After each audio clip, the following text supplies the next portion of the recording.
The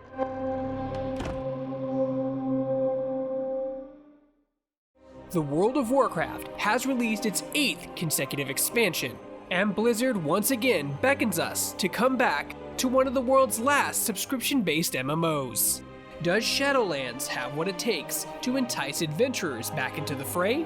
The Ebon Blade stands ready. I await you in Stormwind. Or is it finally time for the World of Warcraft to retire?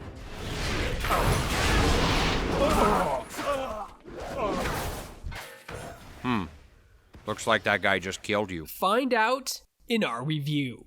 Why? Why?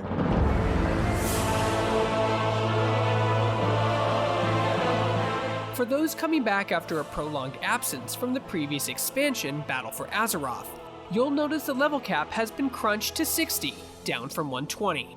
If your character was max level or close to it, you'll be set back to level 50 and have to gain experience and climb 10 levels in the Shadowlands expansion. Come, we'll show you how to care for a wild seed and watch its spirit dream. As for the story, let me get everyone up to speed.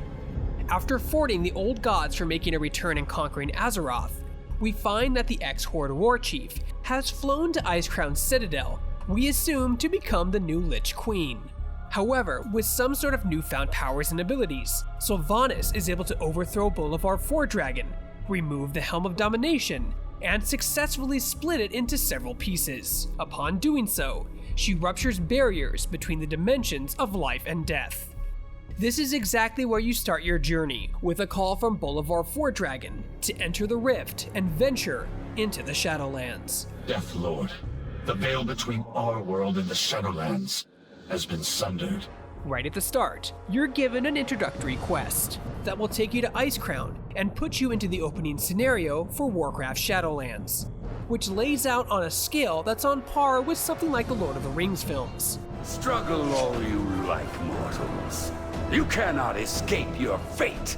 After escaping the Maw from the new Big Bad dubbed the Jailer, you'll find yourself in the heart of the Shadowlands' new hub, Oribos. From there, the game takes you on a story questline that showcases each of the new zones, which are linked to covenants that you can choose to ally yourself with after playing through the main campaign. The quest will elaborate and explain each zone and the corresponding jobs of these beings in the Shadowlands. Bastion is home of the Kyrian, the Farriers of Souls, representing justice, faith, and duty. Maldraxxus, which houses the armies and soldiers of the Shadowlands. The beautiful forest of Ardenweald is where souls go to be reincarnated. And finally, Revendreth, which serves as a rehabilitation center for beings that live a sinful life and need to atone. Welcome, damned soul, to Revendreth, your last hope at redemption. Right this way, and we'll get you sorted. The overarching story and characters are a huge motivation to explore and restore order to the Shadowlands. You do this first and foremost by pledging your loyalty to one of the 4 covenants. Doing so will give you access to that covenant story questline, a unique armor set based on your armor proficiency, unique mounts, a unique utility ability, and class ability. Much like the Legion's Order Halls, which focuses on your class identity, these covenants will have you gain a new sense of pride and kinship for your house that you choose. You aid your covenant by doing daily and world quests that award resources called Anima, which is the lifeblood of the Shadowlands, and allows you to unlock resources, items, and special covenant-based structures, like the teleportation node, a command table that functions similar to Battle for Azeroth scouting map adventures, an Anima conductor that allows you access to better world quest and special treasure, a Forge of Bonds that augments and improves certain stats and abilities to your character, and lastly, a unique minigame of sorts. These can vary between building your own abomination to throwing extravagant, elegant tea parties. Everything adds up to make Shadowlands a wonderful experience that's always given you something to build, explore, or obtain. Outstanding! While you adventure throughout the Shadowlands and do dungeons, raids, or a quest, you'll earn a resource called Renown. Renown is unique to the current covenant you pledge loyalty to, and increasing it allows access to progress through the quest around your covenant's story. But it also rewards you with other things like permanent stat boost, unique transmoggon armor, pets, and new soul bond characters. Only the strong survive. Eventually, you will finish a lot of what your Covenant has to offer, so you're given the option to leave and rejoin a new one at any time. Your progress with your old Covenant will not be erased if you decide to do this, but if you want to rejoin, you'll have to complete 2 weekly quests to prove your worth. This is so you can't consistently leave and rejoin Covenants every day. You will have to wait until the weekly reset to officially be welcomed back into an old Covenant. So this is Denathrius's unwitting pawn? Your ignorance is not innocence. Aside from the Covenant's new mechanics, minigame, and abilities, a roguelike mode has been added called Tourghast. This dungeon experience can be done solo, or up to a group of 5 players. This procedurally generated dungeon will challenge you to explore and fight through multiple floors, with a challenging boss fight at the end. What makes this mode special is the anima powers that you can obtain through your run, which augment your abilities, make you stronger, faster, or even allow you to have multiple tiered talents active at once. The mode was clearly inspired by roguelike games, such as Enter the Gungeon and The Binding of Isaac. Tourghast can get quite intense, and the powers you get can make for some really crazy combos with your abilities, and even do some weird things like make you move 50% faster, but you can no longer walk backwards. Should you get to the final floor, you'll face a boss fight that rewards you with Soul Ash, which is what you'll want to take to the Rune Carver so you can craft legendary gear. It's a great addition to the world of Warcraft and one of the expansion's best features. Fate, you see, has bound us.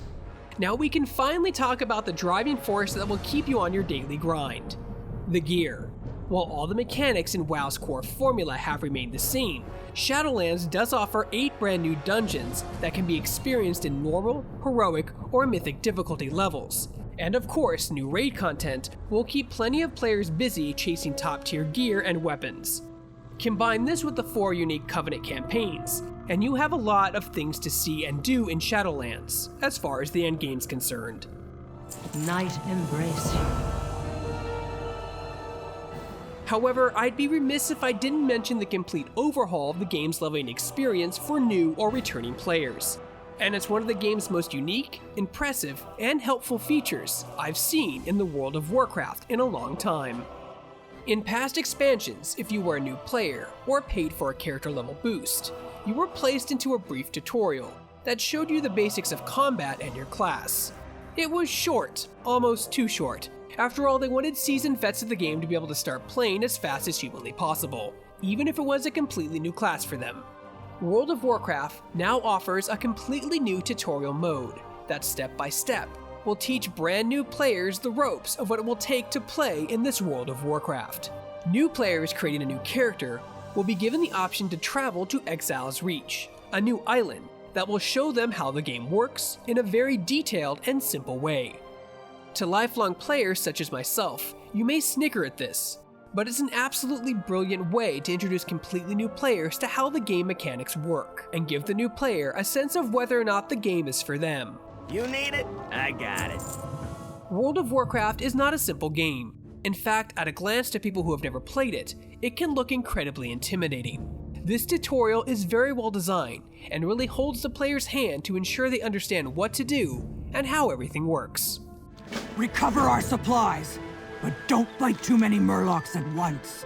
They're dangerous in packs. Returning players will also enjoy a completely new character creation process. New hairstyles, faces, and eye colors. Almost everything has been revamped to ensure players get a sense of character identity that is so important in an MMORPG. I'm still a little disappointed that Worgen don't have a tail option though. Such a narrow vision. You disappoint me. Not only have the tutorials and character creator improved, but players who enjoy the leveling experience, I have great news for you. In the past, the only way to get to max level was to pay for a character level boost, or grind that character level 1 to 120 through every single expansion. Needless to say, it was a bit much.